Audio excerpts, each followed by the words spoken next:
Hello guys, welcome to Isaro's World. നമ്മുടെ first mid term exam start ചെയ്യാനായിട്ട് പോവാണ്.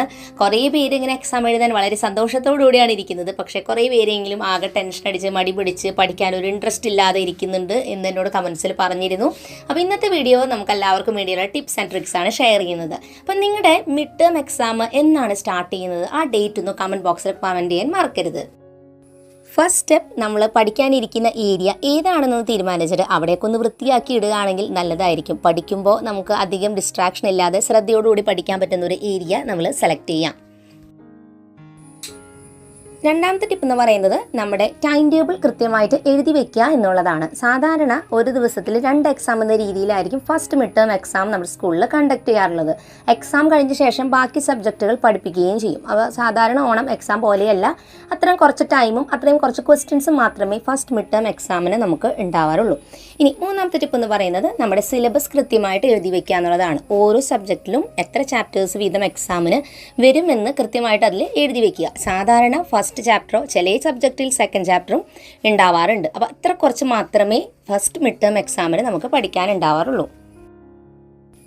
ഇനി നാലാമത്തെ ടിപ്പ് എന്ന് പറയുന്നത് നമ്മൾ മനസ്സിലാക്കേണ്ട ഒരു പ്രധാനപ്പെട്ട കാര്യം, നമ്മൾ എഴുതുന്ന എക്സാംസിൽ ഈ ഒരു ഇയറിൽ എഴുതുന്ന എക്സാമുകളിൽ ഏറ്റവും ഈസി ആയിട്ടുള്ള ഒരു എക്സാമാണ് ഫസ്റ്റ് മിഡ് ടേം എക്സാം. കാരണം അത്ര കുറച്ച് മാത്രമേ ഫസ്റ്റ് മിഡ് ടേം എക്സാമിന് നമുക്ക് പഠിക്കാനുള്ളൂ. അതായത് 1ാം ചാപ്റ്ററും ചില സബ്ജക്റ്റിൽ ഞാൻ നേരത്തെ പറഞ്ഞ പോലെ 2ാം ചാപ്റ്ററും മാത്രമേ ഉണ്ടാവുള്ളൂ. അതുകൊണ്ട് ഏറ്റവും കുറച്ച് പഠിക്കാനുള്ള ഒരു എക്സാം ആയതുകൊണ്ട് തന്നെ നമുക്ക് നല്ല രീതിയിൽ പഠിക്കാനും മാർക്ക് സ്കോർ ചെയ്യാനുള്ളൊരു ചാൻസ് ഈ ഒരു എക്സാമിനുണ്ട്. അതുകൊണ്ട് തന്നെ നന്നായിട്ട് പഠിക്കുകയാണെങ്കിൽ മാർക്ക് കിട്ടുകയാണെങ്കിൽ നമുക്ക് അടുത്തൊരു എക്സാമിന് വേണ്ടിയിട്ടുള്ളൊരു കോൺഫിഡൻസും കൂടിയാണ് ഈ ഒരു എക്സാം നൽകുന്നത്. ചിലപ്പോൾ നമ്മൾ പഠിച്ചിട്ടൊക്കെ പോയാലും മാർക്ക് ചിലപ്പോൾ കുറയാം, ക്വസ്റ്റ്യനൊക്കെ ടഫായി പോയി ചിലപ്പോൾ മാർക്ക് കുറയാം. അപ്പോൾ വിഷമിക്കേണ്ട, നമ്മൾ ഉണ്ടാക്കിയ മിസ്റ്റേക്ക് എന്താണ് അത് മനസ്സിലാക്കി അതനുസരിച്ച് അടുത്ത പരീക്ഷ, അതായത് ഓണം എക്സാം, അതാണ് നമ്മുടെ ശരിക്കുള്ള ഗവൺമെൻറ് പേപ്പർ ആയിട്ടുള്ള പരീക്ഷ, അതിൽ നമുക്ക് നല്ല രീതിക്ക് സ്കോർ ചെയ്യാനായിട്ട് പറ്റും. 5ാമത്തെ ടിപ്പ് എന്ന് പറയുന്നത്, നമ്മൾ ഏതൊരു സബ്ജക്റ്റ് പഠിക്കുമ്പോഴും അത് മുഴുവനായി ഒറ്റ ഇതിന് പഠിക്കാൻ നോക്കാതെ അത് പോർഷൻസ് ആയിട്ട് ചെറിയ ചെറിയ പോർഷൻസ് ആക്കിയിട്ട് പഠിക്കാൻ നോക്കുമ്പോൾ നമുക്ക് കുറച്ചും കൂടി നന്നായിട്ട് അത് പഠിക്കാനായിട്ട് പറ്റും. പഠനം അത്ര ഭാരമായിട്ട് നമുക്ക് തോന്നില്ല. നേരത്തെ കൂട്ടി പഠിച്ചു തുടങ്ങിയാലാണ് ഈ ഒരു മെത്തേഡ് നമുക്ക് ഉപയോഗിക്കാനായിട്ട് പറ്റുള്ളൂ. ഓരോ സബ്ജക്റ്റ് അനുസരിച്ചിട്ട് വേണം നമ്മളിത് പഠിക്കാനായിട്ട്. ഇപ്പോൾ ഇംഗ്ലീഷ് പോലുള്ള സബ്ജക്റ്റുകൾ നമുക്ക് വായിച്ച് പഠിക്കാവുന്നതാണ്. സയൻസ് വിഷയങ്ങളിലാണെങ്കിലും നമുക്ക് വായിച്ച് പഠിച്ചാൽ മതിയാവും. പക്ഷേ അതിൽ ചില സ്പെല്ലിങ്ങുകൾ കുറച്ചും കൂടി ടഫായിട്ടുള്ള സ്പെല്ലിങ്സ് ഉണ്ട്. അപ്പോൾ അതൊക്കെ നമ്മൾ മൈൻഡിൽ ഓർത്ത് പഠിച്ചെടുക്കാൻ നോക്കാം. മാത്സ് പഠിക്കുന്ന സമയത്ത് എപ്പോഴും നമ്മൾ മാത്സ് ചെയ്ത് തന്നെ പഠിക്കണം. പ്രാക്ടീസ് ചെയ്താൽ മാത്രമേ മാത്സിൽ നമുക്ക് സ്പീഡായിട്ട് ചെയ്യാനും പറ്റുള്ളൂ, പല ടൈപ്പ് കണക്കുകൾ മനസ്സിലാക്കാനും പറ്റുള്ളൂ. നമ്മൾ പഠിക്കാനായിട്ടിരിക്കുമ്പോൾ എന്തായാലും നമ്മൾ രാവിലെ തന്നെ ചെയ്ത് വെക്കേണ്ട ഒരു കാര്യമാണ് ഒരു ടു ഡു ലിസ്റ്റ് തയ്യാറാക്കുക എന്നുള്ളത്. അതായത് അന്നത്തെ ദിവസം നമ്മൾ എന്തൊക്കെയാണ് പഠിക്കണതെന്ന് ചെറിയൊരു നോട്ട്ബുക്ക് എടുത്ത് അതിൽ കൃത്യമായിട്ട് എഴുതി വെക്കുക. ഞാൻ ഇന്ന ചാപ്റ്റേഴ്സ് ആയിരിക്കും പഠിക്കുക, ഇന്ന സബ്ജക്റ്റിൽ ഇന്നതായിരിക്കും പഠിക്കുക എന്ന് കൃത്യമായി എഴുതി അതെല്ലാം തന്നെ അന്നത്തെ ദിവസം കംപ്ലീറ്റ് ആയിട്ട് പഠിച്ച ശേഷം അത് ടിക്ക് ഇട്ട് കൊടുക്കാനും ശ്രദ്ധിക്കുക. അപ്പോൾ അങ്ങനെ ഒരു ലിസ്റ്റ് എഴുതി വെച്ച് ഓരോ ദിവസം പഠിക്കുമ്പോൾ അത് കംപ്ലീറ്റ് ആയി കഴിയുമ്പോൾ നമുക്ക് മനസ്സിന് നല്ലൊരു സന്തോഷം തോന്നും. അടുത്തൊരു ദിവസം അടുത്തൊരു ചാപ്റ്റർ പഠിക്കാനുള്ളൊരു എനർജി നമുക്ക് കിട്ടും. അല്ലാതെ എല്ലാം കൂടി ഒന്നിച്ച് പരീക്ഷയുടെ തലേദിവസം പഠിക്കാമെന്ന് വിചാരിച്ചാൽ ഒരിക്കലും നടക്കുന്ന കാര്യമല്ല. 6th ടിപ്പ്, നമ്മൾ പഠിക്കാനിരിക്കുന്നത് എത്ര സമയം പഠിക്കാതിരിക്കണം എന്നുള്ളതാണ്. മിനിമം 2 മണിക്കൂർ. 2 മണിക്കൂർ എന്തായാലും നമ്മൾ പഠിക്കാനിരുന്നാൽ മാത്രമേ നമ്മുടെ എക്സാമിൻ്റെ പഠനം പൂർത്തിയാവുകയുള്ളൂ. 2 മണിക്കൂർ ഇരുന്നാൽ മാത്രം മതിയല്ല പറയണത്, അതിൽ കൂടുതൽ ഇരുന്നാൽ അത്രയും നല്ലത്. പക്ഷേ 2 മണിക്കൂറെങ്കിലും ഇരുന്നാലാണ് ഇനിയുള്ള ഒരു സമയമെങ്കിലും നമുക്ക് പഠിച്ച് നമ്മുടെ പോർഷൻസ് തീർക്കാനും പറ്റുള്ളൂ, അതോടൊപ്പം തന്നെ കൃത്യമായിട്ട് മനസ്സിലാക്കാനും പറ്റുള്ളൂ. അപ്പോൾ അതിന് നമ്മൾ കൃത്യമായി ഒരു ടൈമർ വെച്ച് നമ്മൾ പഠിക്കാനിരിക്കുക. 25 മിനിറ്റ് പഠിച്ച ശേഷം ഒരു 5 മിനിറ്റ്സ് ബ്രേക്ക് എടുക്കുക.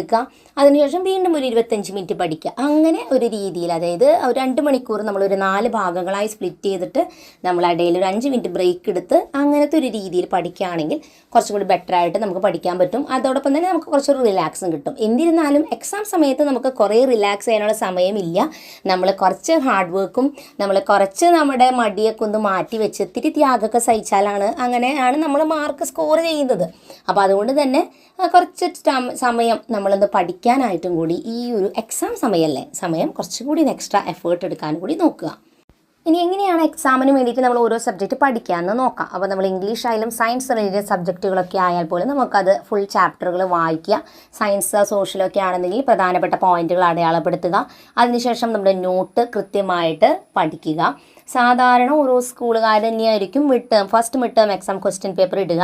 അപ്പോൾ ഡയറക്റ്റായിട്ട് ചിലപ്പോൾ അതേപോലെ തന്നെ ക്വസ്റ്റ്യൻ ചോദിക്കാം, ഇല്ലയെന്നുണ്ടെങ്കിൽ ചിലപ്പോൾ ഇൻഡയറക്റ്റ് ആയിട്ട്, അതായത് നമുക്ക് പെട്ടെന്ന് വായിക്കുമ്പോൾ അത് ഏതാണ് ഇതിൻ്റെ ആൻസർ നമുക്ക് ഡൗട്ട് തോന്നും, അവരൊരു സ്റ്റോറി പോലെയൊക്കെയാവും കൊടുക്കുക, പക്ഷെ നമ്മൾ പഠിച്ചതിൽ നിന്നായിരിക്കും ആൻസർ എഴുതാനുണ്ടാവുക. അപ്പം അങ്ങനത്തെ രീതിയിലും ക്വസ്റ്റ്യൻസ് വരാം. ഓരോ സ്കൂളിലും ഫസ്റ്റ് മിഡ് ടേം എക്സാമിൻ്റെ പേപ്പർ വ്യത്യാസമായിരിക്കും കേട്ടോ. നമ്മുടെ ഓണം എക്സാം, ക്രിസ്മസ് എക്സാം ഒക്കെയാണ് നമുക്ക് എല്ലാവർക്കും ഒരേ ക്വസ്റ്റ്യൻ പേപ്പർ വരിക. മറ്റ് വിഷയങ്ങളെ വെച്ച് നോക്കുമ്പോൾ മാത്സ് മാത്രമാണ് നമ്മൾ ചെയ്ത് പ്രാക്ടീസ് ചെയ്യേണ്ടത്. അത് വായിച്ച് പഠിച്ചാൽ നമുക്ക് ഒരിക്കലും മാത്സ് നന്നായിട്ട് മാർക്ക് സ്കോർ ചെയ്യാൻ പറ്റില്ല. അപ്പോൾ അതുകൊണ്ട് തന്നെ മാത്സിലുള്ള ക്വസ്റ്റ്യൻസ് കൃത്യമായിട്ട് ഓരോന്ന് സോൾവ് ചെയ്ത്, ടെക്സ്റ്റ് ബുക്ക് ക്വസ്റ്റ്യൻസും മോർ ക്വസ്റ്റ്യൻസും സോൾവ് ചെയ്ത് പഠിച്ചാൽ മാത്രമേ പഠിച്ച കാര്യം എന്താണെന്ന് നമുക്ക് പ്രോപ്പറായിട്ട് മനസ്സിലാക്കാനും എക്സാം സമയത്ത് ഫാസ്റ്റായിട്ട് ആൻസർ ചെയ്യാനും പറ്റുള്ളൂ. അപ്പോൾ ടെക്സ്റ്റ് ബുക്കിലെയും അതുപോലെ തന്നെ നോട്ട് ബുക്കും മാത്രമല്ല, നമുക്ക് ഏതെങ്കിലും ഗൈഡുകളോ ലൈബ്രറിയോ അങ്ങനത്തെ ബുക്കുകളൊക്കെ ഉണ്ടെങ്കിൽ അതിലുള്ള മോർ ക്വസ്റ്റ്യൻസും കൂടി നമ്മളൊന്ന് പഠിച്ച് വെക്കുക. സ്കൂളിൽ നിന്നും ഡയറക്റ്റ് ആയിട്ടുള്ള ഒരു ക്വസ്റ്റ്യൻസ് അല്ല വരുന്നതെന്നുണ്ടെങ്കിൽ നമുക്ക് ചിലപ്പോൾ അത് മനസ്സിലാക്കാൻ ബുദ്ധിമുട്ടായിരിക്കും. അപ്പോൾ മോർ ക്വസ്റ്റ്യൻസ് റെഫർ ചെയ്താൽ പെട്ടെന്ന് നമുക്ക് പഠിച്ചെടുക്കാൻ പറ്റും. അപ്പോൾ ഇതുപോലെ നമ്മുടെ പോർഷൻസൊക്കെ നമ്മൾ ഓരോ സബ്ജക്റ്റും പഠിച്ച് കഴിയുമ്പോൾ നമുക്ക് ചെയ്യാൻ പറ്റുന്ന ഒരു കാര്യമാണ്, നമുക്കൊരു ക്വസ്റ്റ്യൻ പേപ്പർ എടുത്തിട്ട് സ്വയം ഒരു എക്സാം എഴുതുന്ന രീതിയിൽ ഒന്ന് ആൻസർ ചെയ്യാനായിട്ട് നോക്കാം. അങ്ങനെ ചെയ്യുന്ന സമയത്ത് നമുക്കൊരു സെൽഫ് അസസ്മെൻ്റ് ആണ്, അതായത് നമ്മൾ എത്രത്തോളം പഠിച്ചു എന്ന് നമ്മൾക്ക് തന്നെ മനസ്സിലാവാനുള്ളൊരു ഇതാണ്. അപ്പോൾ നമ്മൾ തന്നെ നമ്മുടെ പേപ്പർ കറക്റ്റ് ചെയ്യുകയും ചെയ്യാം. ഇത് ഞങ്ങൾ ചെയ്യേണ്ടത് ഓൺലൈനിൽ നിന്നും കുറച്ച് ക്വസ്റ്റ്യൻ പേപ്പേഴ്സ് കളക്ട് ചെയ്യുക. അപ്പോൾ എനിക്ക് കുറച്ച് ഫസ്റ്റ് മിഡ് ടേമിൻ്റെ ക്വസ്റ്റ്യൻ പേപ്പേഴ്സ് ഇതിൽ നിന്ന് കിട്ടിയിട്ടുണ്ടായിരുന്നു. ഞാൻ വേണമെങ്കിൽ ആ വെബ്സൈറ്റിൽ ലിങ്ക് ഡിസ്ക്രിപ്ഷനിൽ കൊടുക്കാം. അപ്പോൾ അതിൽ നിന്നും ഞാൻ ഒരു ക്വസ്റ്റ്യൻ പേപ്പർ നമ്മൾ എടുക്കുക. 1 അവർ ടൈം ആണെങ്കിൽ 1 അവറിൻ്റെ ടൈമർ വെക്കുക, നമ്മുടെ എക്സാമിൻ്റെ ടൈം അനുസരിച്ച് അത് വെക്കുക കേട്ടോ. അതിനുശേഷം നമ്മൾ എക്സാം എഴുതുന്ന പോലെ ഇതെല്ലാം അതും എഴുതുക.